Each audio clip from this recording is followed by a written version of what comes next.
Hujan deras ditambah luapan sungai Ogan, sejumlah tempat di Kabupaten Ogan Ilir terendam air. Menanggapi kondisi banjir ini, PLT Bupati Ogan Ilir, Ilyas Panji Alam yang ditemui usai acara HUT PDI menjelaskan, banjir yang terjadi di Kabupaten Ogan Ilir merupakan musibah tahunan, mengingat kawasan di Kabupaten Ogan Ilir dominan rawa.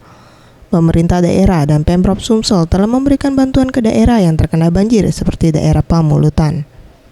Ia menambahkan, bantuan yang diberikan berupa makanan, obat-obatan. Banjir kita sudah datang ke Pemulutan, sudah ada bantuan, dibantu juga dari pemerintah Sumatera Selatan, kita juga sudah ke Morokwang.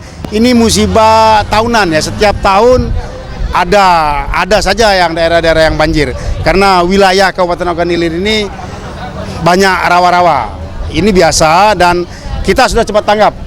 Semua sudah bergerak, Morokwang, Tanah Abang, di 3 kecamatan Pemulutan itu kita sudah ke sana. Mega Dwi Handayani, Septiawan Rizky, Sriwijaya TV.